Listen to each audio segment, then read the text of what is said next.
المائده چې د قران عظیم شان 15مه سوره ده په مدینه منوره کې را نازله شوې ده 100 آیاتونه لري تلاوت او پښتو ترجمه تاسو له لومړي آیت څخه اورئ بسم الله الرحمن الرحیم د الله په نوم چې ډیر زیات مهربان پورا رحم لرونکی دی يا أيها الذين آمنوا أوفوا بالعقود أحلت لكم بهيمة الأنعام إلا ما يتلى عليكم غير محل الصيد وأنتم حرم إن الله يحكم ما يريد اے مؤمنانو د بندیزونو پورا مراعات وکړئ ستاسو لپاره د څارویو ټول ډولونه حلال وګرځول شول پرته له هغو چې وړاندې به تاسو ته وښودل شي خو د احرام په حال کې ښکار کول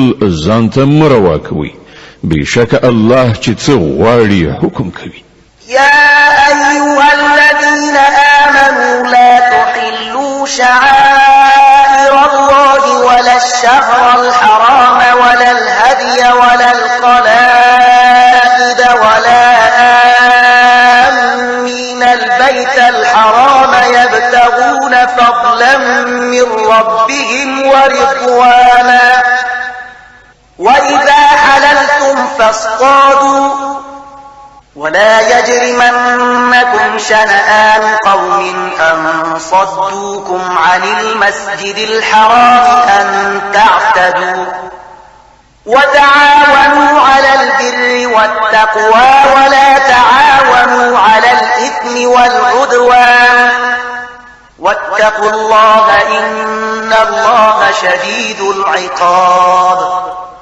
اے مؤمنان د خدای پالنې د نخو نښانو بې حرمتي مه کوئ مه له حرامو میاشتو نه کومه یوه حلالوئ مه د قربانۍ څارویو ته لاس غځوئ مه هغو څارویو ته لاس وروړئ چې د هغو په غاړو کې خدای ته د نذراني په توګه پټۍ اچول شوي وي مه هغه خلک زوروئ چې د خپل رب د فضل او د هغه د خوشحالۍ په لټه کې د کعبې د محترم کور په لوري ځي هو کله چې د احرام حالت ایسته شي نو تاسې ښکار کولی شئ او ګوري یوې ډلې چې ستاسو لپاره د مسجد حرام لاره بنده کړې ده نو پر هغې باندې ستاسو غصه دې تاسو دومره توجن نه کړي یعنی دې ته مو نه هڅوي چې تاسو هم د هغو په خلاف په ناروا تېرویو لاس پورې کړئ نه کوم کارونه چې د نیکۍ او خدای پالنې دي په هغو کې له ټولو سره مرسته وکړئ او کوم کارونه چې د ګناه او تیری دي په هغو کې د هیڅ چا ملاتړ مه کوئ له الله نه وویریږئ د هغه عذاب ډیر سخت دی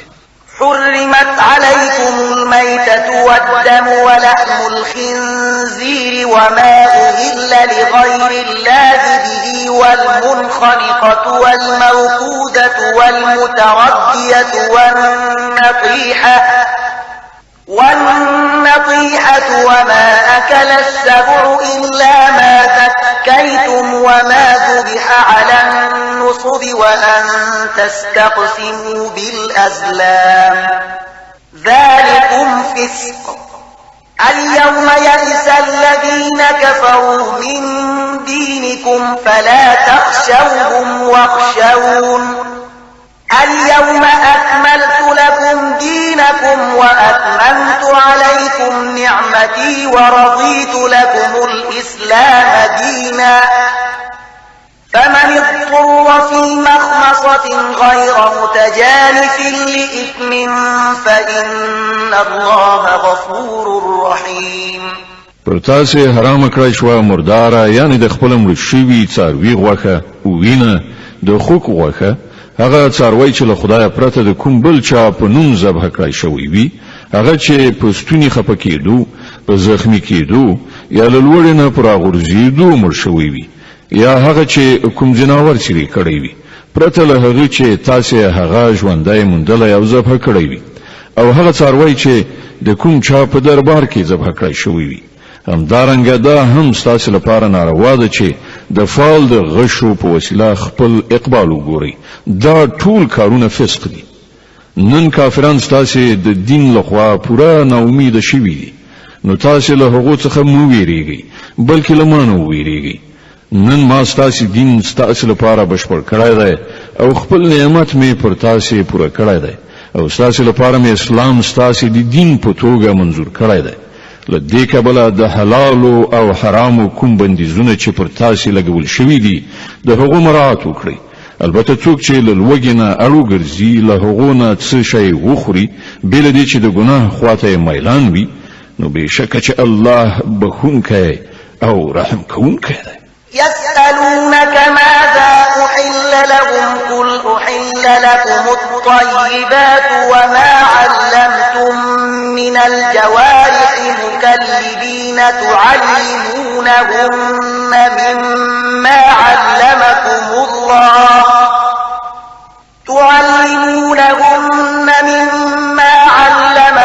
الله فكلوا مما أمسكن عليكم واذكروا اسم الله عليه واتقوا الله إن الله سريع الحساب. خلق پوښتنه کوي چې هغه ته څه شی حلال کړای شوی دي وایي تاسو ته ټول پاک شیان حلال کړای شوی دي او کوم ښکاری ځناور چې تاسو مخته کړی وي هغه ته مو د خدای درکړي علم په اساس د ښکار تعلیم ورکړی وي هغه ځناور چې کوم شی تاسو لپاره ونیسي د هغه خوراک هم تاسو ته روا ده البته پر هغه باندې د الله نوم واخلي او د الله د قانون د ماتولو نه وېریږي د الله په حساب اخیستنه کې څه ځن نه راځي. اليوم أحل لكم الطيبات وطعام الذين أوتوا الكتاب حل لكم وطعامكم حل لهم والمحصنات من المؤمنات والمحصنات من الذين أوتوا الكتاب من قبلكم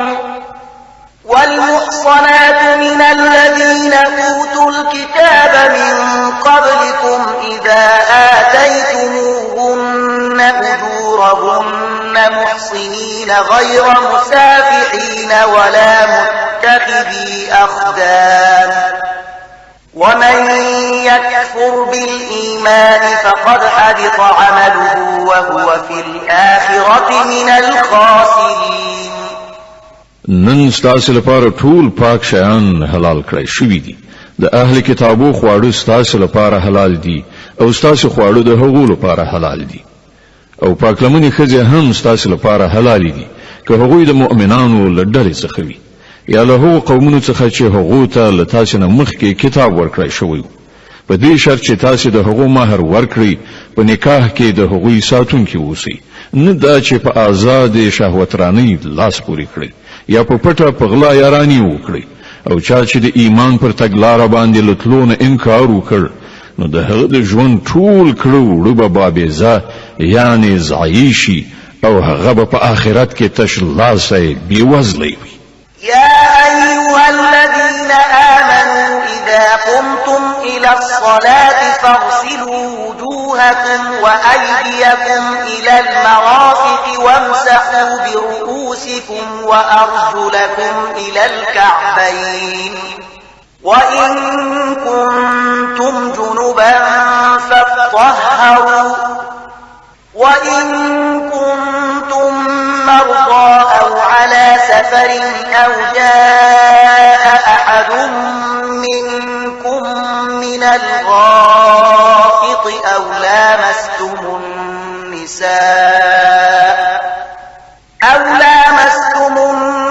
النساء فلم تجدوا ماء فتيمموا صعيدا طيبا فامسحوا بوجوهكم وأيديكم منه ما يريد الله ليجعل عليكم من حرج ولكن يريد ليطهركم وليتم نعمته عليكم لعلكم تشكرون. اے مؤمنان کله چې تاسو د منځلو لپاره پاتې دی نو باید چې خپل مخونه او لاسونه تر څنګلو پورې ووینځئ په سرونو باندې لاسونه راکاږئ او پښې تر پنډکیو پورې ووینځئ که د جنابت په حال کې یاست نو په لمبلو یعنی غسل ځان پاک کړئ که ناروغان یا مسافر یاست یا له تاسو نه کوم څوک له حاجت پوره کولو نه راشي یا تاسو په ښځو لاس لګولی وي او اوبه نه مومئ نو له پاکې خاورې نه کار واخلئ، پر هغې لاسونه ووهئ، په خپلو مخونو او لاسونو باندې راکاږئ. الله نه غواړي چې ژوند در باندې تنګ کړي، خو هغه غواړي چې تاسې ستره کړي او خپل نعمت پر تاسې پوره کړي. ښایي چې تاسې شکر ایستونکي شئ. واذكروا نعمة الله عليكم وميثاقه الذي واثقكم به إذ قلتم سمعنا وأطعنا واتقوا الله إن الله عليم بذات الصدور. الله چې تاسو ته کوم نعمت درکړی دی هغه په یاد ساتئ او هغه پوخ لوز او تړون مه هېروئ چې له هغه سره تاسو کړی دی، یعنی ستاسو دا وینا چې مونږ واورېدل او اطاعت مو ومانه. له الله نه ویریږئ، الله ان د زړونو په رازونو پوهیږي. يا أيها الذين آمنوا كونوا قوامين لله شهداء بالقسط ولا يجرمنكم شنآن قوم على ألا تعدلوا اعدلوا هو أقرب للتقوى واتقوا الله إن الله خبير بما تعملون. ای مؤمنان، د الله لپاره پرختین ولی ولاړ او د عادل شاهدان اوسئ. د کومې ډلې دښمني د تاسې دومره راونه پاروي چې له عدالت نه واوړئ. عدالت وکړئ، دا د خدای ویریدنې سره نږدې اړیکه لري. د الله له ویرې سره کار کوئ، هر څه چې تاسې کوئ الله پرې پوره خبر دی. وعد الله الذين آمنوا وعملوا الصالحات لهم مغفرة وأجر عظيم والذين كفروا وكذبوا بآياتنا أولئك أصحاب الجحيم. کوم کسان چې ایمان راوړي او غوره عملونه سرته رسوي، الله له هغو سره وعده کړې ده چې د هغو له ګناهونو څخه به تېرېدنه وشي او هغو ته به ستر ثواب ور په برخه شي. پاتې شول هغه خلک چې کافر شي او د الله آیاتونه دروغ وګڼي، نو هغوی دوزخ ته تلونکي دي.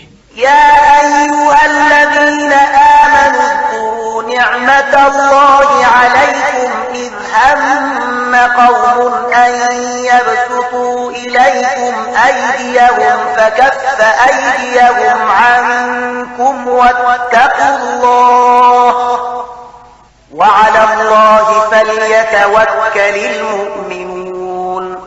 ای مؤمنان، د الله هغه احسان در یاد کړئ چې هغه پر تاسو کړای دی چې یوې ډلې تاسو ته د لاس غځونې اراده کړې وه، خو الله پر تاسو باندې د هغو لاسونه پورته کولو ته پرې نه ښودل. د الله نه په ویرېدو کار کوونکي اوسئ. د ایمان خاوندان باید په الله باندې ډاډ وي. ولقد أخذ الله ميثاق بني إسرائيل وبعثنا منهم 12 نقيبا وقال الله إني معكم لئن أقمتم الصلاة وآتيتم الزكاة وآمنتم برسلي وعزرتموهم وأقرضتم الله قرضا حسنا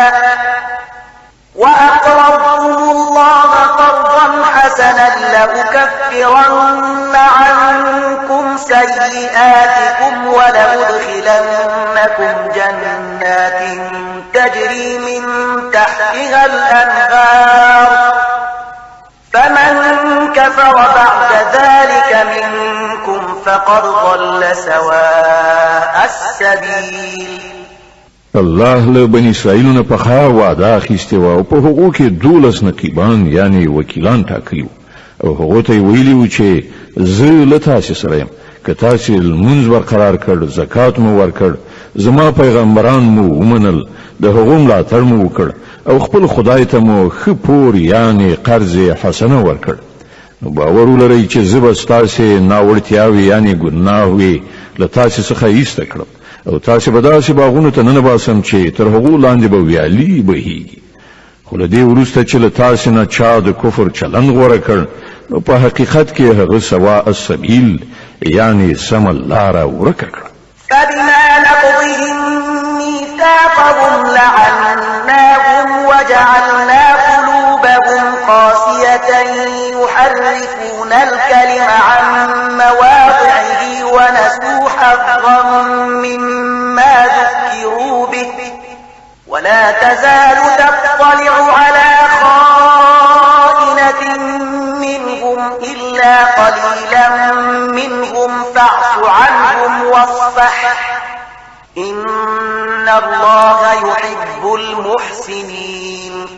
بیا دا د حقوق خپل وعده ماتولو چې د هغې له امله موږ هغوی له خپل رحمت څخه لرې وغورځول او د هغو زړونه مو سخت کړل.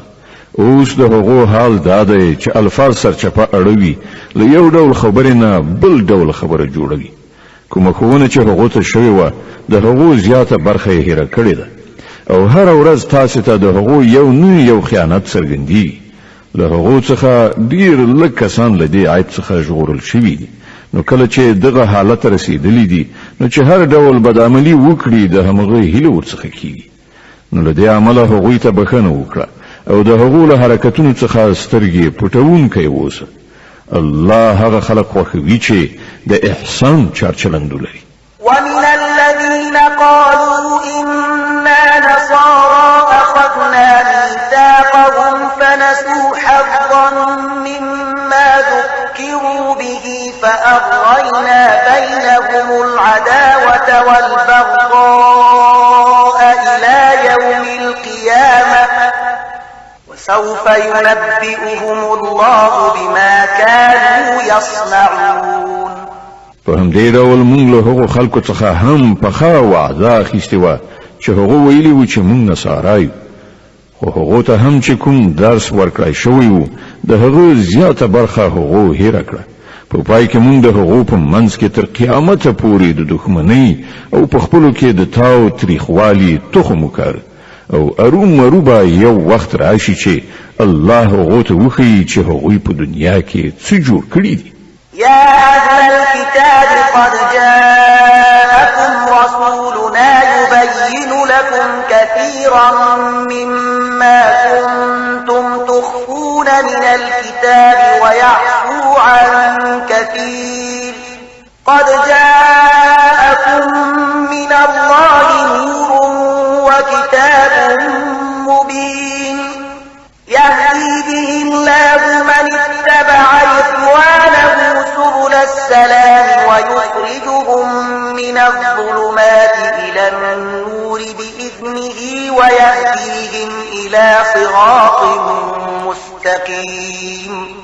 اے اهل کتابو، زمون پیغمبر تاسو ته راغلی دی چې تاسو ته د الهي کتاب زیاتره هغه خبرې لوڅوي یعنی برملا کوي چې تاسو ور باندې پرده وړوله او له ډیرو خبرو نه درتیریږي. هم تاسو ته د الله له لوري روښنايي راغلې ده او یو داسې حق خوښونکی کتاب چې د هغه په وسیله الله تعالی هغو خلکو ته چې د هغه د رضا غوښتونکي دي د سلامتیا لارې ښیي او په خپل امر سره هغوی له ترږمیو څخه راباسي د رڼا لوري ته یې راولي او د سمې لارې په لوري د هغو رهبري کوي.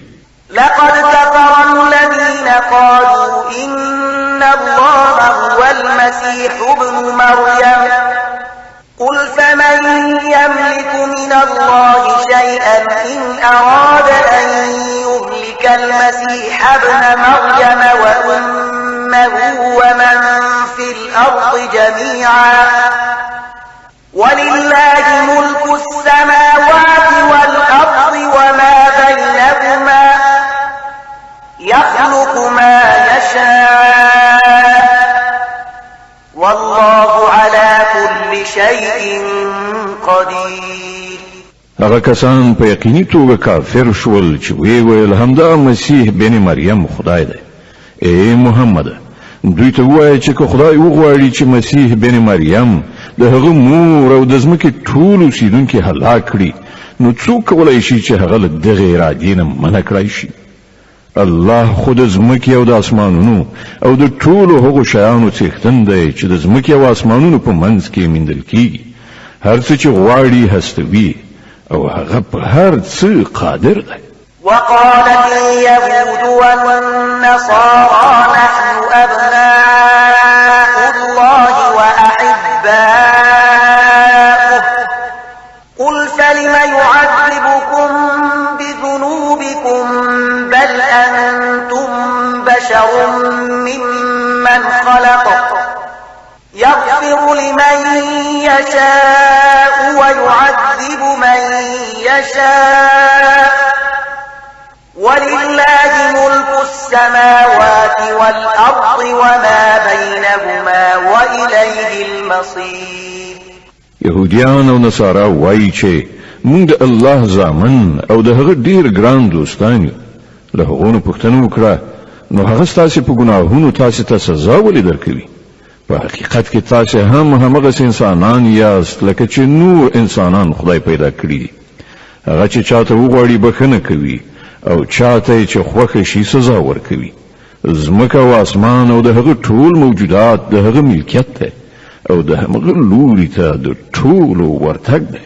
يا أهل الكتاب قد جاءكم رسولنا يبين لكم على فترة من الرسل أن تقولوا ما جاءنا من بشير ولا نذير فقد جاءكم بشير ونذير والله على كل شيء قدير. اے اهل کتابو زموږ دا پیغمبر په داسې وخت کې تاسو ته راغلی دی او دین په څرګنده توګه درښیي چې له یوې مودې راهیسې د پیغمبرانو د راتګ لړۍ بنده وه تر څو چې بیا تاسې دا ونه ویلی شي چې موږ ته کوم زیری کوونکی او ویرونکی نه دی راغلی. نو ګورئ اوس هغه زیری کوونکی او ویرونکی راغی او الله په هر څه باندې برلاس دی.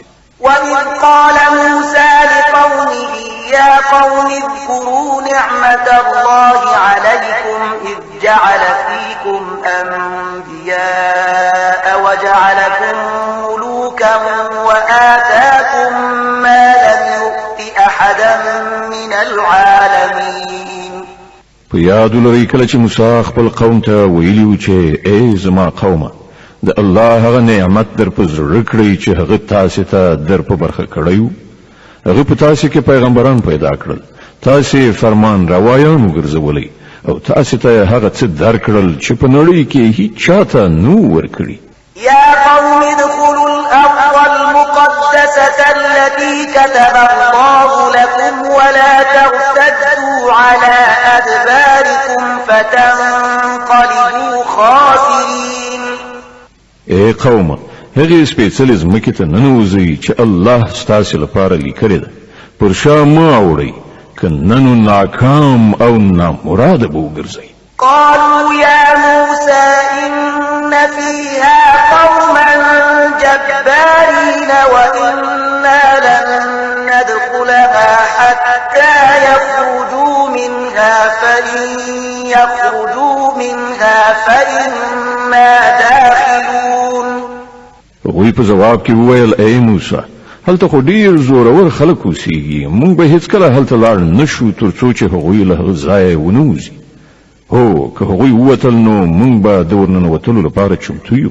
قال رجلان من الذين يخافون أنعم الله عليهم ادخلوا عليهم الباب فإذا دخلتموه فإنكم غالبون وعلى الله فتوكلوا إن كنتم مؤمنين. په هغو ویریدونکو کې دوه تنه داسې هم وو چې پر هغو باندې الله خپل نعمت پیرزو کړی. هغوی وویل چې د دې جبارانو د مقابلې لپاره له دروازې نه دننه ورشئ. کله چې تاسې دننه ورسیږئ نو تاسې به برلاسي یاست. په الله ډاډه اوسئ که تاسې مؤمنان یئ. قالوا يا موسى إنا لن ندخلها أبدا ما داموا فيها فاذهب أنت وربك فقاتلا إنا هاهنا قاعدون. خو هغوی بیا هم دا وویل چې ای موسی مونږ خو به هلته هیڅکله ور نشو تر څو چې هغوی هلته وي. ته او ستا رب دواړه لاړ شئ او وجنګېږئ، مونږ دلته ناست یو. قال رب إني لا أملك إلا نفسي وأخي فافرق بيننا وبين القوم الفاسقين. موسی وویل ای زما پروردګار زما په واک کې هیڅ نشته بې زما له خپل ځان او زما له ورور نه نو ته موږ له دغو سرکشانو څخه بیل کړه. قال فإنها محرمة عليهم 40 سنة يتيهون في الأرض فلا تأس على القوم الفاسقين. الله جواب ورکړ خنو هغه هیواد تر 40 کلونو پورې پر دوی حرام دی. دوی به په ځمکه کې لالهان د سرګردانو وګرځي. د دې سرکشانو په حالات اندېښمن کېږم.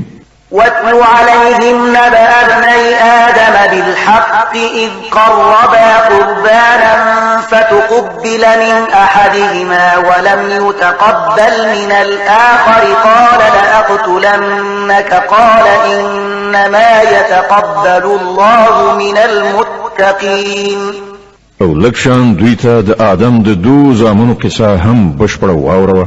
کله چې هغوی دواړو قرباني وکړه نو له هغو څخه د یو قرباني قبوله شوه او د بل قبوله نشوه. هغه وویل زه به تا ووژنم. هغه ځواب ورکړ الله خو یوازې د پرهیزګارانو نظرونه قبلوي. لئن بسطت إلي يدك لتقتلني ما أنا بباسط يدي إليك لأقتلك إني أخاف الله رب العالمين. کته زما د وجلو لپاره لاس پورته کړی نو زه ستا د وجلو لپاره لاس نه پورته کوم. زه له رب العالمین څخه ویریږم. إني أريد أن تبوء بإثمي وإثمك فتكون من أصحاب النار وذلك جزاء الظالمين. زه غواړم چې زما او ستا خپله ګناه ستا پر غاړه شي او دوزخي شي. همدا د ظالمانو د ظلم وړ سزا ده. فطوعت له نفسه قتل أخيه فقتله فأصبح من الخاسرين. په پای کې د هغه نفس د خپل ورور وژل د هغه لپاره آسان کړل او هغه د هغه په وژلو د هغو خلکو له جملې څخه شو چې زیانکاران دي. فبعث الله غرابا يبحث في الأرض ليريه كيف يواري سوءة أخيه قال يا ويلتى أعجزت أن أكون مثل هذا الغراب فأواري سوءة أخي فأصبح من النادمين. بیا الله یو کارغی ولیږي چې د ځمکې په کیندلو یې لاس پورې کړ تر څو چې هغه ته وښیي چې د خپل ورور جسد څنګه پټه کړي. د دې کار په لیدلو هغه وویل افسوس پر ما د دې کارغه په څیر هم ونه شو کړای چې د خپل ورور د جسد د پټولو تدبیر مې کړی وای. له هغه وروسته یې په خپلو کړو ډیره پښیمانتیا وکړه. من أجل ذلك كتبنا على بني إسرائيل أنه من قتل نفسا بغير نفس أو فساد في الأرض فكأنما قتل الناس جميعا أنه من قتل نفسا بغير نفس أو فساد في الأرض فكأنما قتل الناس جميعا ومن أحياها فكأنما أحيا الناس جميعا ولقد جاءتهم رسلنا بالبينات ثم إن كثيرا منهم بعد ذلك في الأرض لمسرفون. له همدې امله مونږ پر بني اسرائیلو دا فرمان لیکلی و چې چا چې یو انسان د وینې له بدلې یا په ځمکه کې له فساد خورولو پرته په کوم بل علت وواژه داسې وګڼه لکه چې هغه ټول انسانان وژل او چا چې څوک له مرګه وژغوره داسې وګڼه لکه چې هغه ټولو انسانانو ته ژوند وروباښه. خو د هغو حال دا دی چې هغو ته زموږ پیغمبران پرله پسې له روښانه څرګندو لارښودنو سره راغلل. سره له دې هم د هغو زیاتره کسان په ځمکه کې زیاتی کوونکي دي. إنما جزاء الذين يحاربون الله الأرض فسادا أن يقتلوا أو يصلبوا أو تقطع أيديهم وأرجلهم من خلاف أو ينفوا من الأرض ذلك لهم خزي في الدنيا ولهم في الآخرة عذاب عظيم. کوم خلق چې الله او د هغه پیغمبر سره جنگي او په ځمکه کې د دې لپاره منډې تړي کوي چې فساد را ولاړ کړي د هغو سزا دا ده چې ووجل شي یا په دار وځړول شي یا د هغو لاسونه په خیر رد بدل یې غوچې کړای شي یا له وطن وشړل شي. دا ذلت او سپکاوی خو د هغو لپاره په دنیا کې ده او په آخرت کې د هغو لپاره له دین لویه سزا ده. إلا الذين تابوا من قبل أن تقدروا عليهم فاعلموا أن الله غفور رحيم. حکم خلق چې توبه وباسي مخکې له دینه چې تاسې پرې تسلط ومومئ تاسې ته دې څرګندوي چې الله بخونکی او رحم کوونکی دی. د المائده مبارکه سوره چې د قرآن عظیم شان 5مه سوره ده په مدینه منوره کې را نازله شوې ده. 120 مبارک آیاتونه لري. تلاوت او پښتو ترجمه یې له 15 آیت څخه اورئ. يا أيها الذين آمنوا اتقوا الله وابتغوا إليه الوسيلة وجاهدوا في سبيله لعلكم تفلحون. اے مؤمنانو له الله نو ویریږئ او د هغه په حضور کې د مشرف کېدو وسیله ولټوئ او د هغه په لاره کې جد و جهد وکړئ ښایي چې تاسو ته بریالیتوب در په برخه شي. إن الذين كفروا لو أن لهم ما في الأرض جميعا ومثله معه ليفتدوا به من عذاب يوم القيامة ما تقبل منهم ولهم عذاب أليم. خو په هیږي چې کوم کسانو چې د کفر رویا غوړه کړې ده که د هغو په لاس کې د ټول ځمکې شتمنۍ وي او همدومره نوره هم ورسره او هغوی وغواړي چې هغه په فدیه کې ورکړي د قیامت د ورځې له عذابه وژغورل شي بیا به هم هغه ورڅخه قبوله نه کړی شي او هغو ته به دردناک عذاب ورسیږي. يريدون أن يخرجوا من النار وما هم بخارجين منها ولهم عذاب مقيم. وی بغواړي چې د دوزخ له اور نه په تیښته ووځي خو نه بشي وتلی او هغوی ته به دایمي عذاب ورکړی شي. والسارق والسارقة فاقطعوا أيديهما جزاء بما كسبا نكالا من الله والله عزيز حكيم. او غلک خزوی کنارینه د دواړو لاسونه پرې کړئ دا د هغو د خپلې ګټې بدله ده او د الله له لوري د عبرت وړ سزا. د الله قدرت پر ټولو غالب دی او هغه د پوهې او حکمت څښتن دی. فمن تاب من بعد ظلمه وأصلح فإن الله يتوب عليه إن الله غفور رحيم. نو څوک چې له ظلم کولو نه وروسته توبه وباسي او ځان اصلاح کړي نو د الله د پیرزوینې نظر به بیا د هغه خواته واوړي. الله ډیر بخونکی او رحم کوونکی دی. ألم تعلم أن الله له ملك السماوات والأرض يعذب من يشاء ويغفر لمن يشاء والله على كل شيء قدير. آیات نه پوهیږي چې الله د ځمکې او اسمانونو د سلطنت څښتن دی چاته چې خوښه شي سزا ورکوي او چاته چې خوښه شي بخنه کوي هغه د هر څه واکمن دی.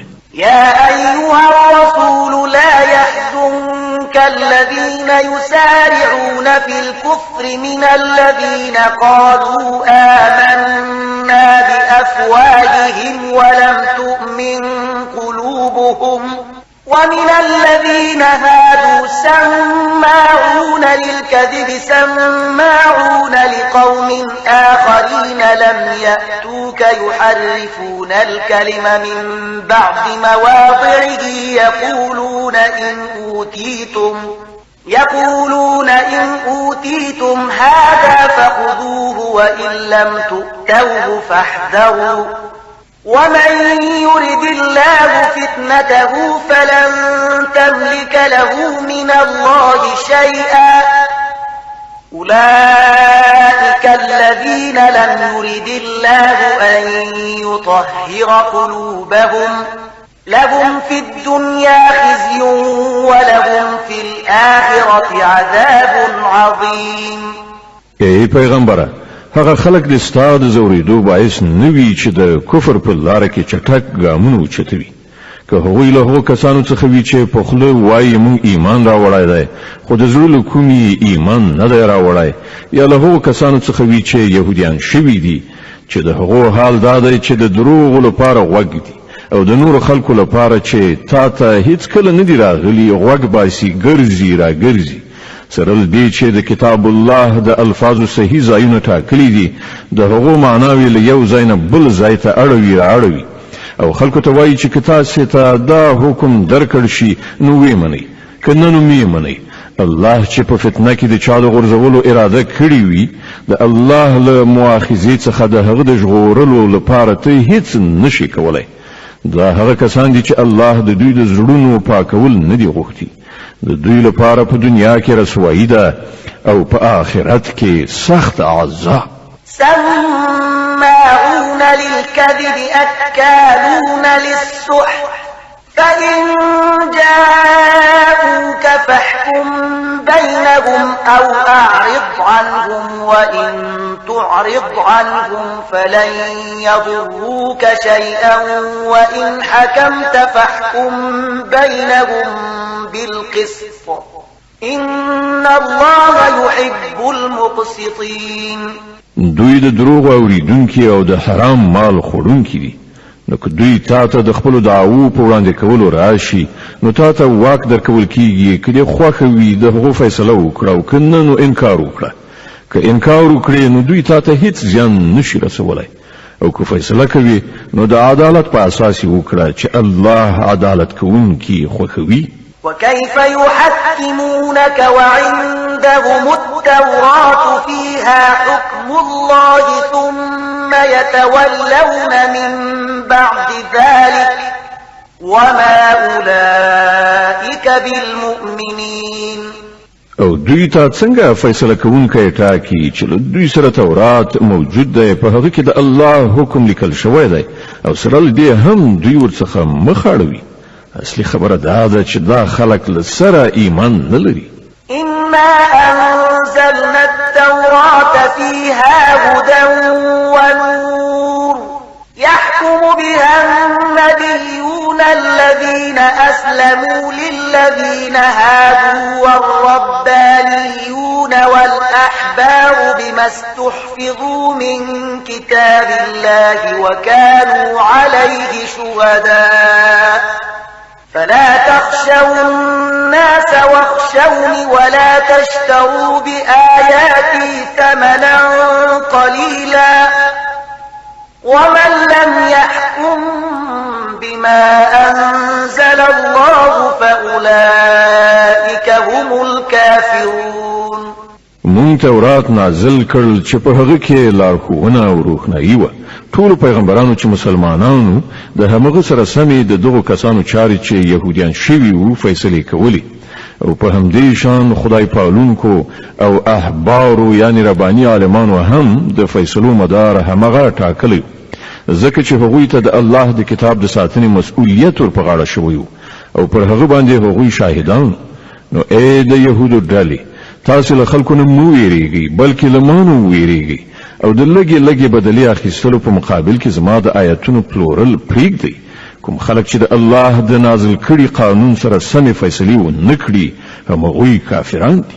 وكتبنا عليهم فيها أن النفس بالنفس والعين بالعين والأنف بالأنف والأذن بالأذن والسن بالسن والجروح قصاص فمن تصدق به فهو كفارة له ومن لم يحكم بما أنزل الله فأولئك هم الظالمون. په تورات کې مونږ پر يهوديانو دا حکم لیکلی و چې د نفس په بدل کې نفس، د سترګې په بدل کې سترګه، د پزې په بدل کې پزه، د غوږ په بدل کې غوږ، د غاښ په بدل کې غاښ، او د ټولو زخمونو لپاره برابره بدله. نو که څوک قصاص صدقه کړي نو هغه د هغه لپاره کفاره ده، او کوم خلک چې د الله د نازل کړي قانون سره سم فیصله ونه کړي هغوی ظالمان دي. وقفينا على آثارهم بعيسى ابن مريم مصدقا لما بين يديه من التوراة وآتيناه الإنجيل فيه هدى ونور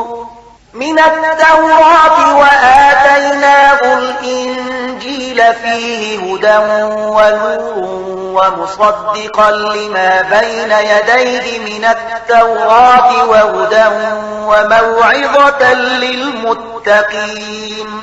بیا مونږ له هغو پیغمبرانو وروسته د مریم علیه السلام زوی عیسی علیه السلام ولیږه.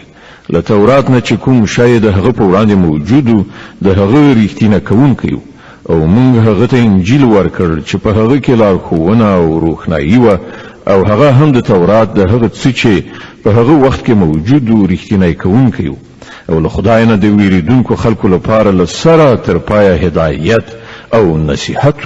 وليحكم أهل الإنجيل بما أنزل الله فيه ومن لم يحكم بما أنزل الله فأولئك هم الفاسقون.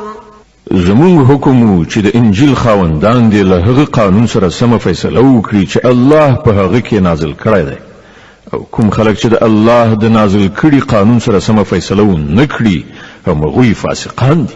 وأنزلنا إليك الكتاب بالحق مصدقا لما بين يديه من الكتاب ومهيمنا عليه فاحكم بينهم بما أنزل الله ولا تتبع أهواءهم عما جاءك من الحق لكل جعلنا منكم شرعة ومنهاجا ولو شاء الله لجعلكم أمة واحدة ولكن ليبلوكم فيما آتاكم فاستبقوا الخيرات إلى الله مرجعكم جميعا فينبئكم بما كنتم فيه تختلفون.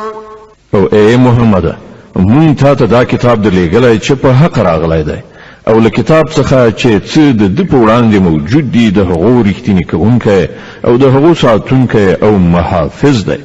نو له دې کبله ته د خدای د نازل کړي قانون سره سمې د خلکو چارې فیصله کړه، او کوم حق چې تا ته راغلی دی له هغه نه په مخ اړولو سره د هغو د غوښتنو پیروي مه کوه. مونږ له تاسې نه د هر یو لپاره یو شریعت او یو عملي تګلاره ټاکلې ده.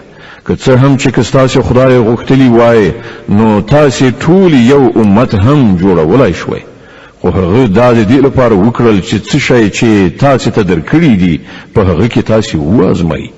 نو په غوره چارو کې یو له بل نه د وړاندې کېدو هڅه وکړئ. په پای کې ستاسې ټولو د خدای لوري ته ورګرځېدل دي. بیا به هغه تاسې ته اصلي حقیقت چې تاسې پکې اختلاف کوئ دروښي.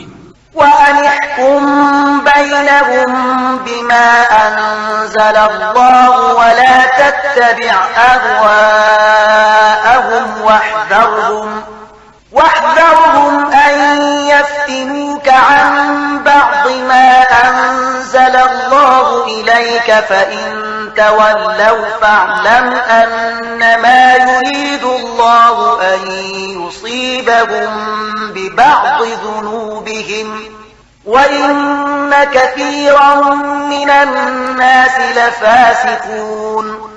اے محمد ته د الله د نازل کړي قانون سره سم د دې خلکو د چارو فیصله وکړه او د هغو د خواهشاتو پیروي مکوه. پام کوه چې دا خلک تا په فتنه کې وانه چوي. یوه ذره قدر دې هم له هغه هدایت نه اوښتی ونه مومي چې خدای تا ته درلېږلی دی. نو که دوی ورڅخه مخ واړوي نو وپوهېږه چې الله د دوی د جنو ګناهونو په مجازات کې په غم کې د دوی د اخته کولو اراده کړې ده او دا حقیقت دی چې له دې خلکو نه زیاتره فاسقان دي. أفحكم الجاهلية يبغون ومن أحسن من الله حكما لقوم يوقنون.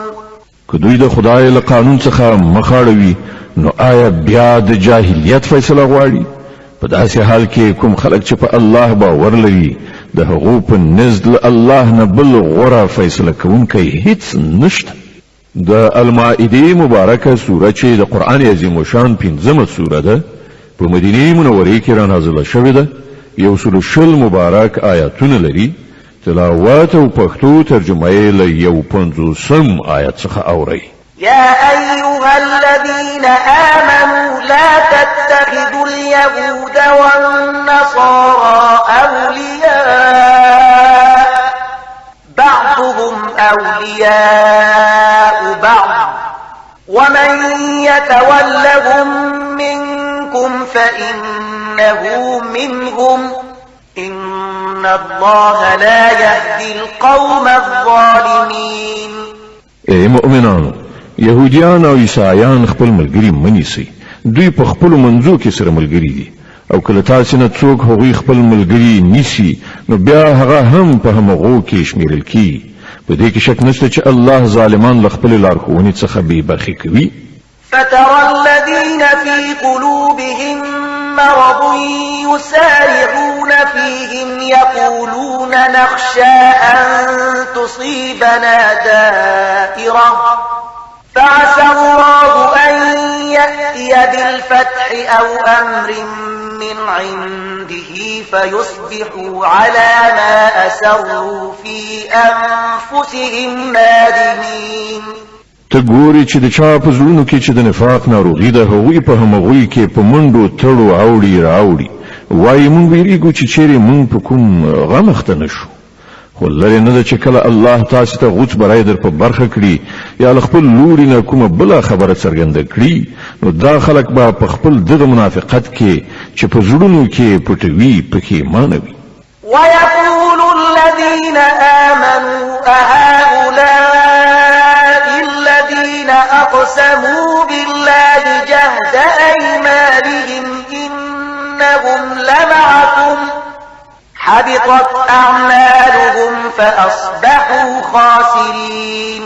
او په هغه وخت کې به مؤمنان وایي آیا دا همغه خلک دي چې د الله سره په کلکو قسمونو خوړلو یې باور درکوو چې مونږ له تاسې سره یو. د هغوی ټول عملونه به بېځا یعنې ضایع شول او په پای کې دوی ناکام او نامراده پاتې شول. يا أيها الذين آمنوا من يرتد منكم عن دينه فسوف يأتي الله بقوم يحبهم ويحبونه أذلة على المؤمنين أعزة على الكافرين على الكافرين يجاهدون في سبيل الله ولا يخافون لومة لائم ذلك فضل الله يؤتيه من يشاء والله واسع عليم. اے مؤمنانو، کله تاسو نه څوک له خپل دین نه واوړي نو وادي وړي الله به نور ډیر داسې خلک پیدا کړي چې الله ته ګران وي او الله هغوی ته ګران وي چې له مؤمنانو سره به نرمي کوي او پر کافرانو سختی چې د الله په لار کې به جد او جهد وکړي او د هیڅ ملامتونکي له پړې اچولو نه ونه ویریږي. دا د الله فضل دی چاته چې خوښه شي ور په برخه کوي. الله د پراخ وسایلو څښتن او په هر څه پوهیږي.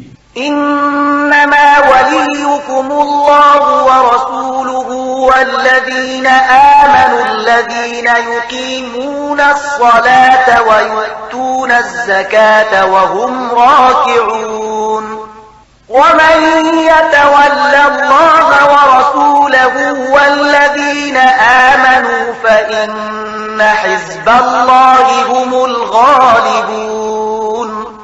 ستاسې ملګري خو په حقیقت کې یوازې الله او د الله پیغمبر او هغه مؤمنان دي چې لمونځونه قایموي، زکات ورکوي او د الله په وړاندې سرټیټونکي دي. او څوک چې الله او د هغه پیغمبر او مؤمنان خپل ملګري نیسي، هغه ته دې څرګندوي چې همدا د الله ډله غالبیدونکې ده. يا أيها الذين آمنوا لا تتخذوا الذين اتخذوا دينكم هزوا ولعبا من الذين أوتوا الكتاب من قبلكم والكفار أولياء واتقوا الله إن كنتم مؤمنين. ای مؤمنانو، لتاسې نه د مخکنیو اهل کتابو کوم خلکو چې ستاسې دین د ټوکو او ساتیرۍ مورد ګرځولی دی، هغوی او نور کافران خپل دوستان او ملګري مه نیسئ. له الله نه وویرېږئ که مؤمنان یاست. وإذا ناديتم إلى الصلاة اتخذوها هزوا ولعبا ذلك بأنهم قوم لا يعقلون. کله چې تاسې د لمانځه لپاره ندا کوئ، نو هغوی ورپورې ملنډې وهي او لوبې ورسره کوي. د دې دلیل دا دی چې هغوی پوهه نه لري. قل يا أهل الكتاب هل تنقمون منا إلا أن آمنا بالله وما أنزل إلينا وما أنزل من قبل وأن أكثركم فاسقون. دوی ته وایا ای اهل کتابو، تاسې چې په کومه خبره له موږ سره وران یاست، هغه له دې پرته نور څه دي چې موږ پر الله او د دین په هغه ښوونه ایمان راوړی دی چې موږ ته نازله شوې ده او له موږ نه مخکې هم نازله شوې وه، او له تاسې نه زیاتره خلک فاسقان. قل هل أنبئكم بشر من ذلك مثوبة عند الله من لعنه الله وغضب عليه وجعل منهم القردة والخنازير وعبد الطاغوت أولئك شر مكانا وأضل عن سواء السبيل. بیا وایا آیا زه هغه خلک دروغ یم چې د هغو عاقبت د خدای په وړاندې د فاسقانو له عاقبت څخه هم ډیر بد دی؟ هغه کسان چې الله ور باندې لعنت کړی او غضب ور باندې نازل کړی، چې له هغو څخه بیزوګان او خوګان جوړ شول چې هغوی د غیر الله د قانون اطاعت وکړ، د هغو درجه لا ډیره زیاته بده ده او هغوی له سواء السبیل یعنی سم اللارې څخه ډیر زیات منحرف شوي دي. وإذا جاءوكم قالوا آمنا وقد دخلوا بالكفر وهم قد خرجوا به والله أعلم بما كانوا يكتمون. کله چې دوی تاسې ته راځي نو وایي چې موږ ایمان راوړی، حال دا دی چې د کفر سره راغلي وو او له کفر سره بیرته لاړل، او الله ښه پوهیږي چې څه دوی په زړونو کې پټ کړي دي. وترى كثيرا منهم يسارعون في الإثم والعدوان وأكلهم السحت لبئس ما كانوا يعملون. ته ګوري چې له هغو څخه زیاتره خلک د ګناه، ظلم او زیاتي په چارو کې په منډو تړو اوړي راوړي او حرام مال خوري. ډېر ناوړه حرکتونه دي چې دوی یې کوي. لولا ينهاهم الربانيون والأحبار عن قولهم الإثم وأكلهم السحت لبئس ما كانوا يصنعون. ولی د دوی علما او روحانیون په ګناه باندې دوی له ژبې خوځولو او د حرامو له خوړلو څخه نه منع کوي، په باوري توګه د ژوند ډیره بده کارنامه ده چې هغوی تیاروي. وقالت اليهود يد الله مغلولة غلت أيديهم ولعنوا بما قالوا بل يداه مبسوطتان ينفق كيف يشاء وليزيدن كثيرا منهم ما أنزل إليك من ربك طغيانا وكفرا وألقينا بينهم العداوة والبغضاء إلى يوم القيامة كلما أوقدوا نارا للحرب أطفأها الله ويسعون في الأرض فسادا والله لا يحب المفسدين. يهوديان وایي د الله لاس تړل شوی دی و تړل شول د دوی لاسونه او پر دوی باندې لعنت ووري د دې بې ځایه ناوړه وینا په اساس چې دوی کوي. د الله لاسونه آزاد دي څنګه چې خوښه شي لګښت کوي. حقیقت دا دی کوم کلام چې ستا د رب له لوري پر تا نازل شوی دی هغه برعکس له هغو څخه د زیاترو خلکو د سرکشۍ او باطل پرستۍ د زیاتوالي موجب ګرځېدلی دی او د دې په بدله کې موږ د هغو په منځ کې تر قیامته پورې عداوت او دښمني اچولې ده. کله چې دوی د جنگ اور په لمبو راولي الله هغه مړ کړي. دوی په ځمکه کې د فساد خورولو هڅه کوي خو الله فساد راوړونکي هیڅکله نه خوښوي. ولو أن أهل الكتاب آمنوا واتقوا لكفرنا عنهم سيئاتهم ولأدخلناهم جنات النعيم. کله دې سرغړونې په ځای دغه اهل کتابو ایمان راوړی وای او له خدای د ویریدو کړندارې غوره کړې وای نو موږ به د دوی بدۍ ورڅخه ایسته کړې وي او دوی به مو له نعمتونو څخه پر معمورو جنتونو ته ننویستلي وای. ولو أنهم أقاموا التوراة والإنجيل وما أنزل إليهم من ربهم لأكلوا من فوقهم ومن تحت أرجلهم منهم أمة مقتصدة وكثير منهم ساء ما يعملون. کاش کې دوی تورات او انجیل او هغه نور کتابونه قائم کړی وای چې د دوی د رب له لوري دوی ته لیږل شوي وو. که داسې کړی وای نو د دوی لپاره به له پاسه روزي ورېدله او له لاندې به راخوټېدله. که څه هم چې په دوی کې ځینې خلک په سمه لاره تلونکي هم شته خو د دوی زیاتره ډېر بدعمله دي. يا أيها الرسول بلغ ما أنزل إليك من ربك وإن لم تفعل فما بلغت رسالته والله يعصمك من الناس إن الله لا يهدي القوم الكافرين. ای پیغمبره څه چې ستا د رب له لوري پر تا نازل کړی شوي دي هغه خلکو ته ورسوه. که داسې دې ونه کړل نو د هغه د پیغمبرۍ حق دې ادا نه کړ. الله د خلکو له شر څخه ستا ژغورونکی دی. باور ولره چې هغه به هیڅکله ستا په مقابله کې کافرانو ته د بري لاره ونه ښیي. قل يا أهل الكتاب لستم على شيء حتى تقيموا التوراة والإنجيل وما أنزل إليكم من ربكم وليزيدن كثيرا منهم ما أنزل إليك من ربك طغيانا وكفرا فلا تأس على القوم الكافرين. بصراحة سره وایه چې ای اهل کتابو تاسې هیڅکله کوم اساس نه لري تر څو پورې چې تورات انجیل او هغه نور کتابونه نافذ نه کړئ چې ستاسې د رب له لوري نازل کړای شوي دي. دا فرمان و چې پر تا نازل کړای شوی دی ارومرو له هغو نه د زیاترو سرغړونه او انکار زیات کړي خو د کافرانو په حال باندې څه افسوس مه کوه. إن الذين آمنوا والذين هادوا والصابئون والنصارى من آمن بالله واليوم الآخر وعمل صالحا فلا خوف عليهم ولا هم يحزنون. مسلمان وي که يهودي صابي وي او که عیسائی هر څوک چې په الله او د آخرت په ورځ ایمان راوړي او نیک عمل وکړي بشکه چې نه د هغه لپاره د څه ویرې ځای شته او نه د خفګان. لقد أخذنا ميثاق بني إسرائيل وأرسلنا إليهم رسلا كلهم كلما جاءهم رسول بما لا تهوى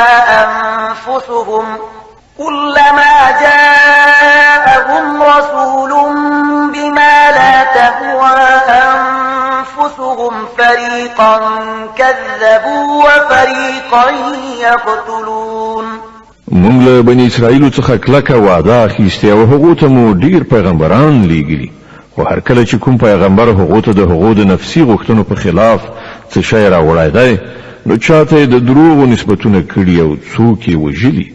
وحسبوا ألا تكون فتنة فعموا وصموا ثم تاب الله عليهم ثم عموا وصموا كثير منهم والله بصير بما يعملون. او لزان سره دا انګیرل ده چې څه فتنه راولاړه نشي، د دې عمله وړاندې کاڼه شول، بیا الله هغو ته بخښنه وکړه، خو له هغو څخه زیاتره کسان لا زیات وړاندې کاڼه شول. الله د هغو دا ټول حرکتونه ګوري.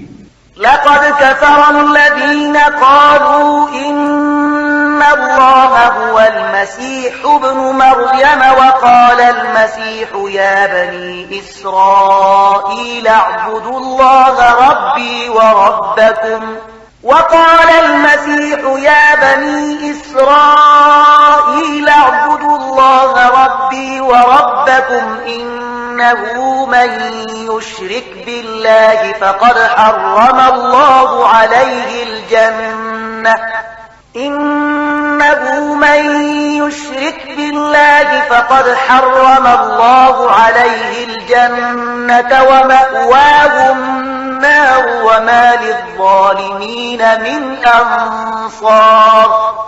هغه کسان په یقیني توګه کافر شول چې هغوی وویل چې همدا مسیح بن مریم الله دی، په داسې حال کې چې مسیح علیه السلام ویلي و چې ای بني اسرائیلو د الله بندګي وکړئ چې هغه هم زما رب دی او هم ستاسې. چا چې له الله سره څوک شریک وګاڼه الله پر هغه جنت حرام کړی او د هغه استوګنځی دوزخ دی او د داسې ظالمانو هیڅ مرستندویان نشته.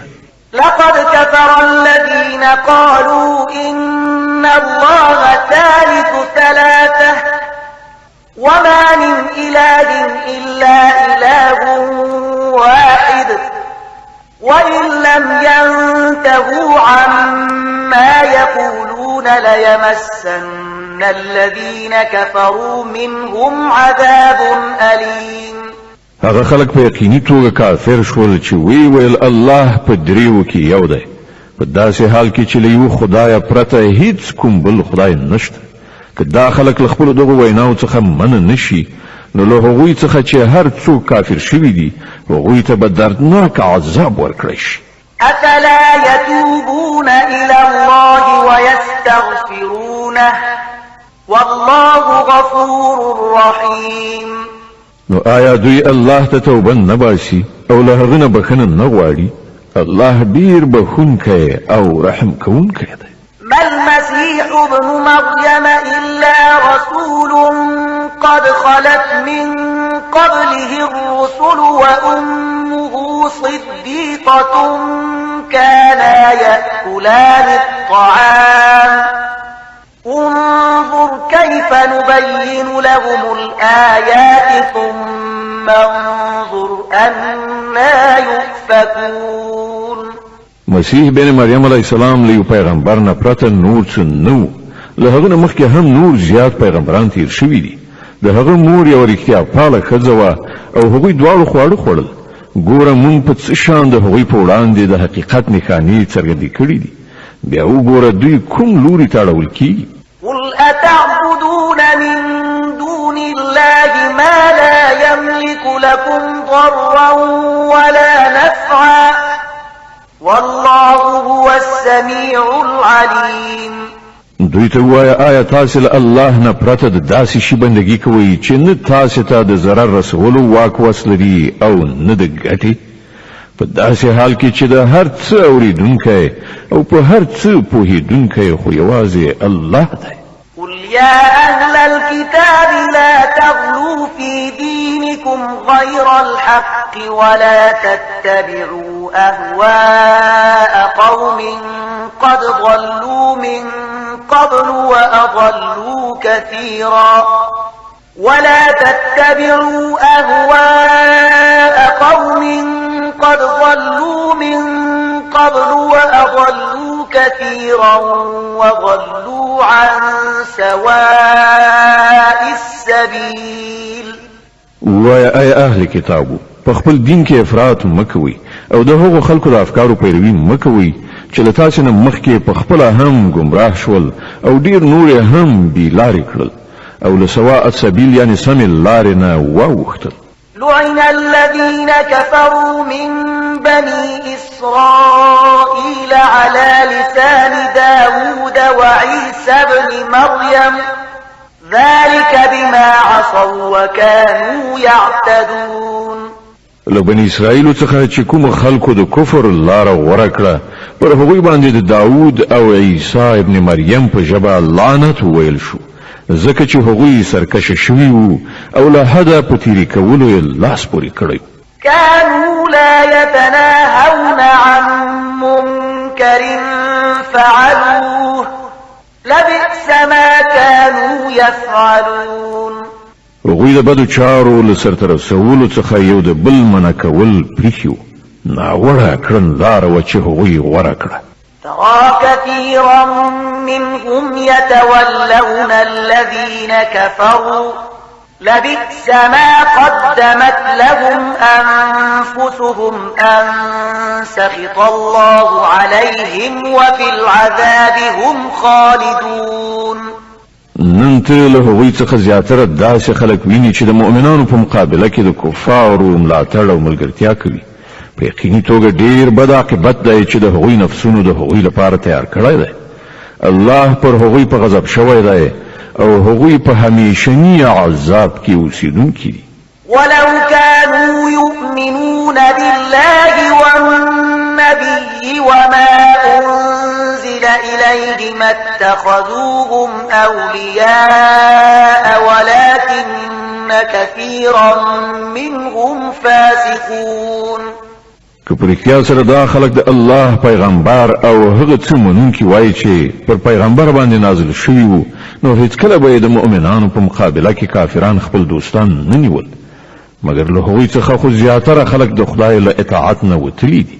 لتجدن أشد الناس عداوة للذين آمنوا اليهود والذين أشركوا ولتجدن أقربهم مودة للذين آمنوا الذين قالوا إنا نصارى ذلك بأن منهم قسيسين ورهبانا وأنهم لا يستكبرون.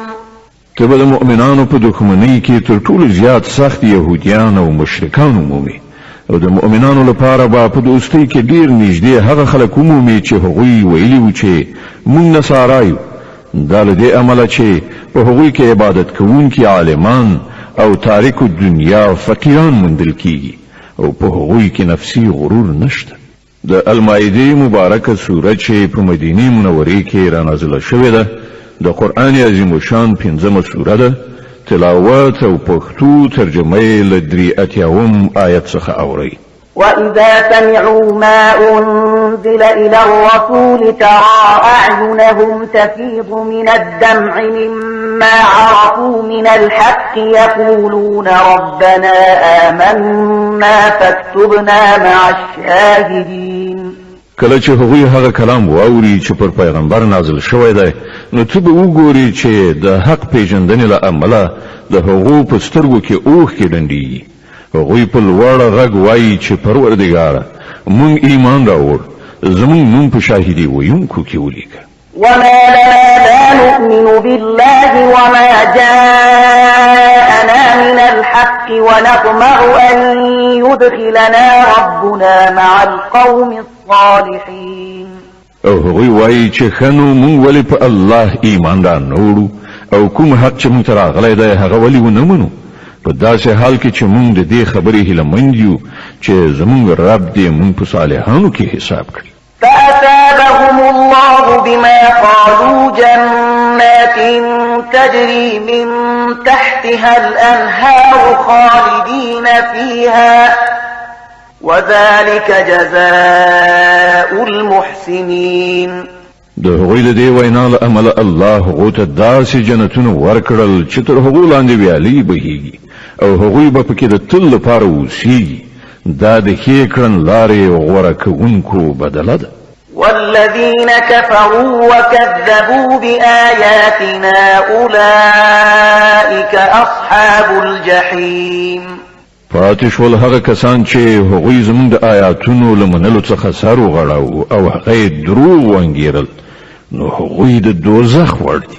يا أيها الذين آمنوا لا تحرموا طيبات ما أحل الله لكم ولا تعتدوا إن الله لا يحب المعتدين. اے مؤمنانو، کوم پاک شیان چې الله ستاسو لپاره حلال کړی دي هغه مه حراموئ او له حد نه تیری مه کوئ. تیری کوونکي د الله ډیر بدی سي. وكلوا مما رزقكم الله حلالا طيبا واتقوا الله الذي أنتم به مؤمنون. څه شی چې الله حلال او پاک روزي تاسو ته درکړی ده هغه خورئ څښئ او د هغه خدای له نافرمانۍ څخه په څنګ اوسئ چې پر هغه مو ایمان راوړی دی. لا يؤاخذكم الله باللغو في أيمانكم ولكن يؤاخذكم بما عقدتم الأيمان فكفارته إطعام 10 مساكين من أوسط ما تطعمون أهليكم فكفارته إطعام 10 مساكين من أوسط ما تطعمون أهليكم أو كسوتهم أو تحرير رقبة فمن لم يجد فصيام 3 أيام ذلك كفارة أيمانكم إذا حلفتم واحفظوا أيمانكم كذلك يبين الله لكم آياته لعلكم تشكرون. تاسو چې کومې بابیزا او غیر ارادي لوړې کوي یعنی قسمونه خوري پر هغو مو الله نه نیسي. کومې لوړې یعنی قسمونه چې تاسو له پوهې او ادراک سره کوي پر هغو به مو ارومرو هغه ونیسي. د داسې قسمونو ماتولو کفارت دا ده چې لسو مسکینانو ته له هغو منځنۍ درجې خوړو څخه ورکړئ چې تاسې یې خپلې کورنۍ ته ورکوئ یا هغوی په جامه پټ کړئ یا یو غلام آزاد کړئ او څوک چې د دې وس نه لري هغه د 3 ورځې روژه ونیسي. دا ستاسې د قسمونو کفاره ده چې کله قسم وخورئ او ماتې کړئ د خپلو قسمونو ساتنه وکړئ. په دې توګه الله خپل حکمونه تاسو ته څرګندوي. پکار ده چې تاسو شکر وباسئ. يا أيها الذين آمنوا إنما الخمر والميسر والأنصاب والأزلام رجس من عمل الشيطان فاجتنبوه لعلكم تفلحون. اے مؤمنان، دا شراب، قمار، دا درشلې یعنی نسب شوی تیږي د عبادت لپاره او غشي د بخت ازمایلو په خاطر د ټول ناویلی او شیطانی کارونه دي. له هغونه ډډه وکړئ. هیله ده چې تاسو ته به برای در په برخه شي. إنما يريد الشيطان أن يوقع بينكم العداوة والبغضاء في الخمر والميسر ويصدكم عن ذكر الله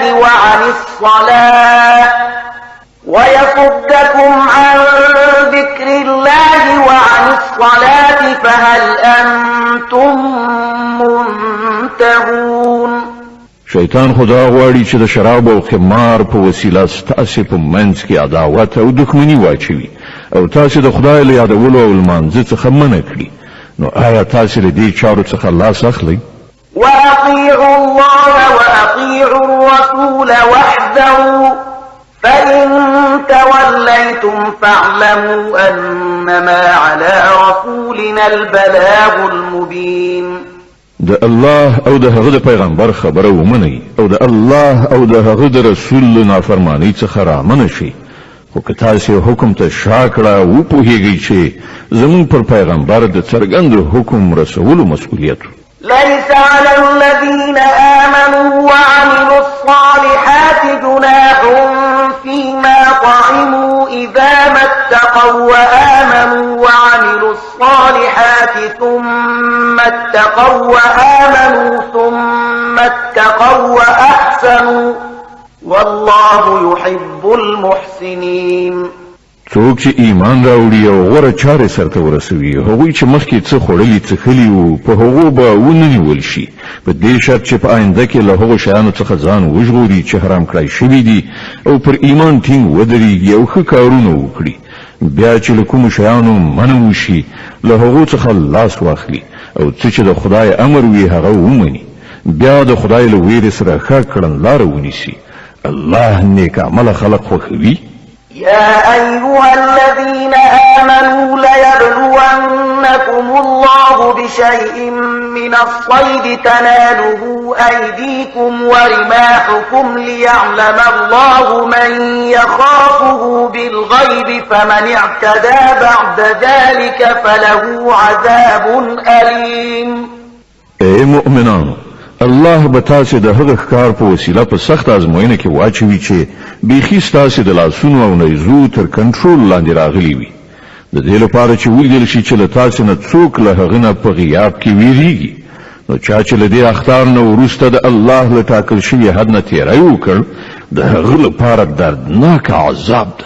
يا أيها الذين آمنوا لا تقتلوا الصيد وأنتم حرم ومن قتله منكم متعمدا فجزاء مثل ما قتل من النعم يحكم به ذوى عدل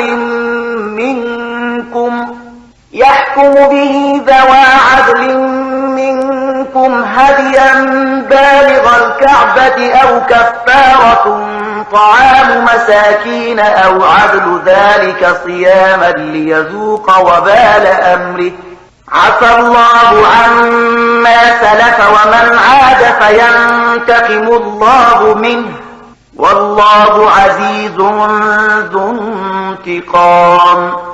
اے مؤمنان د احرام په حالت کې ښکار مو وژنئ او کله تاسو نه چا په پوهه او ادراک سره داسې وکړل نو کوم څاروی چې هغه وژلی وي نو د همغه انډول یو څاروی به له هغو څارویو نه نظر ورکوي چې د هغه فیصله له تاسو نه دوه تنه عادلان وکړي او دا نظرانه به کعبې ته رسوله کېږي که دا نه وي نو د دې ګناه په کفاره کې به څو مسکینانو ته خواړه ورکوي یا به د هغو په اندازه روژې نیسئ تر څو چې هغوی د خپلو کړو خوند وڅکي مخکې چې څه شوي هغه الله بخلي خو اوس که چا بیا دا حرکت وکړ نو له هغه نه به الله غچ واخلي الله په ټولو بر لاس دی او د غچ اخیستنې واک وس لري. أحل لكم صيد البحر وطعامه متاعا لكم وللسيارة وحرم عليكم صيد البر ما دمتم حرما واتقوا الله الذي إليه تحشرون. ستاسو لپاره د سمندر ښکار او خواړه حلال کړی شول هر چیرته چې تاسو تمیږئ یعنی اوسېږئ هملته هم خوراک درته روا دی او د کاروان یعنی مسافرانو لپاره د لارې توخه هم کولای شي البته د وچه ښکار تر هغه وخت پورې پر تاسو حرام کړی شوی دی تر څو پورې چې تاسو د احرام په حالت کې نو د هغه خدای له نافرمانی څخه ځان وژغورئ چې د هغه حضور ته به تاسو راغون کړی شوي ور حاضرېږئ. جعل الله الكعبة البيت الحرام قياما للناس والشهر الحرام والهدي والقلائد ذلك لتعلموا أن الله يعلم ما في السماوات وما في الأرض وأن الله بكل شيء عليم. الله د درناوي وړ ځای کعبه د خلکو لپاره د ټولنیز ژوندانه د سمبالښت وسیله ګرځولې او حرام میاشت د قربانۍ څاروي او د غاړې پټې هم چې تاسو دا قرباني پرې نه کوي تر څو چې تاسو ته څرګند شي چې الله د اسمانونو او ځمکې له ټولو حالاتو څخه باخبره دی او له هغه سره د هر شي علم دی. اعلموا أن الله شديد العقاب وأن الله غفور رحيم. خبردار اوسئ الله په سزا ورکولو کې هم ډیر سخت دی او د دې ترڅنګ ډیر بخښونکی او رحم کوونکی هم دی. ما على الرسول إلا البلاغ والله يعلم ما تبدون وما تكتمون. پر پیغمبر باندې خو یوازې د پیغام رسولو مسؤلیت دی. نور ستاسو په ښکاره او پټو ټولو حالاتو پوهیدونکی الله دی.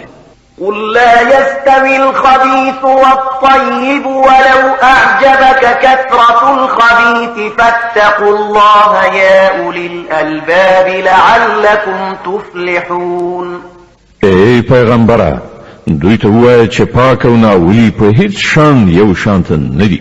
که د ناپاکو ډیروالی هر څومره ستاسو لپاره جالب هم وي نو ای هوښیارانو د الله له نافرمانۍ نه ځان وژغورئ.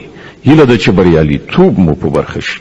يا أيها الذين آمنوا لا تسألوا عن أشياء إن تبد لكم تسؤكم وإن تسألوا عنها حين ينزل القرآن تبد لكم عفى الله عنها والله غفور حليم. ای مؤمنانو د داسې خبرو پوښتنه مه کوئ چې که درته څرګنده کړای شي نو تاسې ته به ناوړه وي. خو که تاسې د هغو پوښتنه په داسې وخت کې وکړئ چې قرآن نازلیږي نو هغه به درته څرګندې شي. تر اوسه چې تاسې څه کړي دي الله هغه در بخښلي دي. هغه بخښونکی او د زغم څښتن دی. قد سألها قوم من قبلكم ثم أصبحوا بها كافرين. له تاسې نه مخکې یوې ډلې هم دا ډول پوښتنې کړې وي بیا د هغو په نه عملي کولو کافران شوه. ما جعل الله من بحيرة ولا سائبة ولا وصيلة ولا حام ولكن الذين كفروا يفترون على الله الكذب وأكثرهم لا يعقلون. الله نه د بهیرې په نامه کوم حیوان ټاکلی نه د صاحبې نه د وسیلې او نه حام چې بوتانو ته مخصوص کړای شي. خو دا کافران پر الله باندې د دروغ او افتراء کوي او له هغو څخه زیاتره ناپوهان دي. وإذا قيل لهم تعالوا إلى ما أنزل الله وإلى الرسول قالوا حسبنا ما وجدنا عليه آباءنا أولو كان آباؤهم لا يعلمون شيئا ولا يهتدون. او کله چې هغه ته ویل کېږي چې د هغه قانون په لوري راشي چې الله نازل کړی دی او د پیغمبر خواته راشي نو هغوی په ځواب کې وایي چې زموږ لپاره خو صرف هماغه کړنلاره بس ده چې پر هغې باندې موږ خپل پلرونه نیکونه میندلي دي. آیا دوی د پلرونو نیکونو څخه تقلید کوي که څه هم چې هغوی په هیڅ نه پوهیږي او له سمې لارې نه خبر قدر هم نه وي؟ يا أيها الذين آمنوا عليكم أنفسكم لا يضركم من ضل إذا اهتديتم إلى الله مرجعكم جميعا فينبئكم بما كنتم تعملون. ای مؤمنانو د ځان فکر وکړئ. د بل چا بېلاریتوب تاسې ته څه زیان نشي رسولی که تاسې په خپله پر سمه لاره یاست. د الله لوري ته ستاسې ټول ورګرځېدل دي بیا به هغه تاسې ته دروغ ښیي چې تاسې څه کول. يا أيها الذين آمنوا شهادة بينكم إذا حضر أحدكم الموت حين الوصية اثنان ذوى عدل منكم أو آخران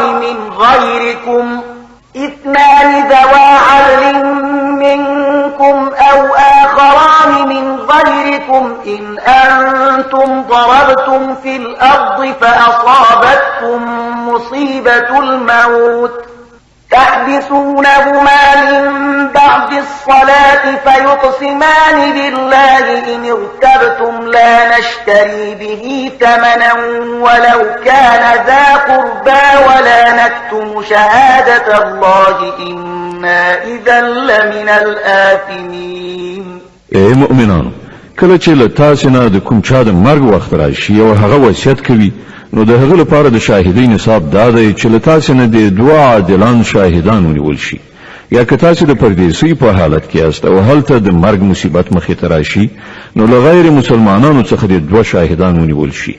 بیا که څه شک پیدا شي، نو له لمانځه نه وروسته د دواړه شاهدان په جومات کې ستانه کړی شي او هغوی د په خدای قسم وکړي، ودې وایي چې موږ د څه شخصي ګټې په بدل کې د شاهدۍ پلورونکي نه یو، او که څوک زموږ څه خپلوانه هم وي، موږ د هغه مراعات کوونکي نه یو، او نه موږ د خدای لپاره شاهدي پټوونکي یو. که موږ داسې وکړل، نو په ګناهکارانو کې دې وشمېرل شو.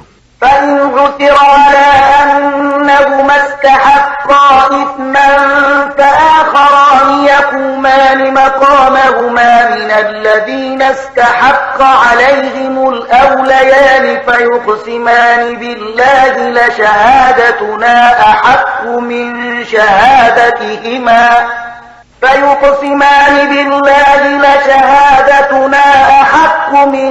شهادتهما وما اعتدينا إنا إذا لمن الظالمين. خو که ښکاره شي چې دغه دواړو خپل ځان په ګناه کې اخته کړی دی، نو بیا د هغو په ځای د دوه نور داسې کسان چې د هغوی په پرتله د شاهدۍ ویلو زیات اهلیت لري، له هغو خلکو څخه دې راپاڅېږي چې د هغو حق خوړل شوی وي، او هغوی د په خدای قسم وخوري، ودې وایي چې زموږ شاهدي د هغو د شاهدۍ په پرتله زیاته په حق ده، او موږ په خپله شاهدۍ کې څه زیاتی نه دی کړی. که موږ داسې وکړو، نو له ظالمانو څخه دې وشمېرل شو. ذلك أدنى أن يأتوا بالشهادة على وجهها أو يخافوا أن ترد أيمان بعد أيمانهم واتقوا الله واسمعوا والله لا يهدي القوم الفاسقين. په دې ترتیب زیاته هیله کېدای شي چې خلک به بیخي رښتیا شاهدي ووهي، یا به لږ تر لږه له دې خبرې وویریږي چې د هغو قسمونو وروسته نه چېرته په دوهمو قسمونو تردید شي. له الله نه وویریږي او د هغه حکم واورئ. الله نافرماني کوونکي له خپلې لارښودنې څخه بېبرخې کوي.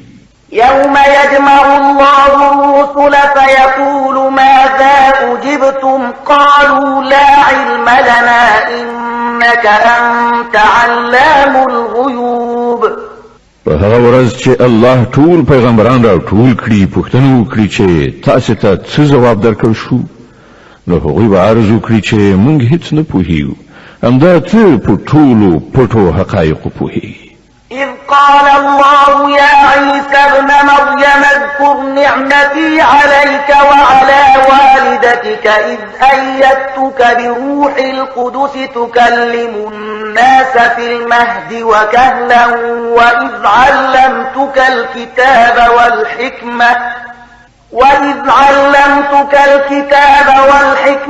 والتوراة والإنجيل وإذ تخلق من الطين كهيئة الطير بإذني فتنفخ فيها فتكون طيرا بإذني وتبرئ الأكمه والأبرص بإذني وإذ تخرج الموتى بإذني وإذ كففت بني إسرائيل عنك إذ جئتهم بالبينات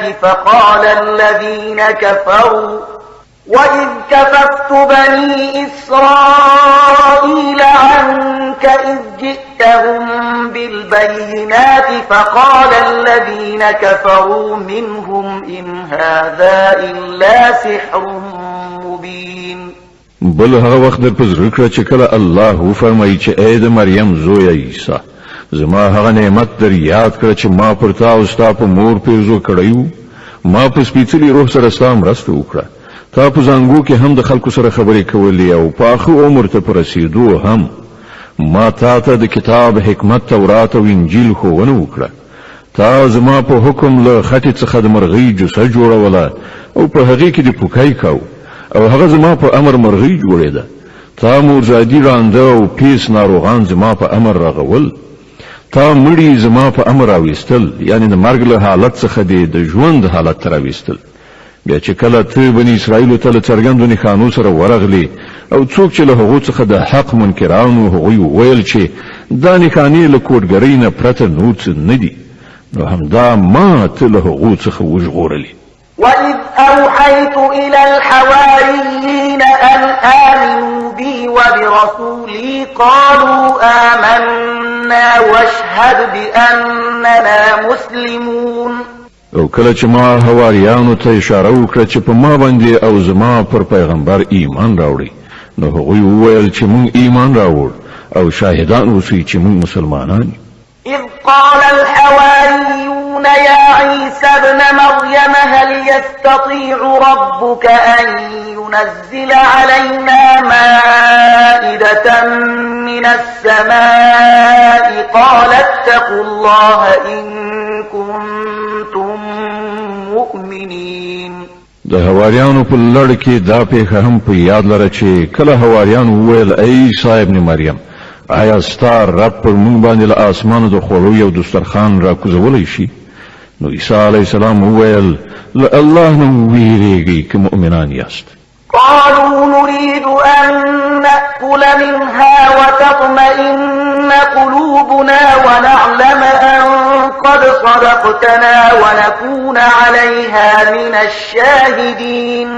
هغوی وویل موږ صرف دومره غواړو چې له دې دسترخوان نه خواړه وخورو او زموږ زړه ډاډه وي او موږ ته څرګنده شي چې تا چې موږ ته څه ویلي دي هغه رښتیا دي او موږ ورباندې شاهدان اوسو. قال عيسى ابن مريم اللهم ربنا أنزل علينا مائدة من السماء تكون لنا عيدا لأولنا وآخرنا وآية منك وارزقنا وأنت خير الرازقين. له وروسته عیسی ابن مریم دعا وکړه خدایا زمونږ ربه پر موږ باندې له اسمانه یو دسترخوان را کوز کړه چې زمونږ لپاره زمونږ د اوسنیو او راتلونکو نسلونو لپاره د خوښۍ موسم وګرځي او ستا له لورې یوه نښانه وي. موږ ته روزي راکړه او ته ډېر ښه روزي رسان یې.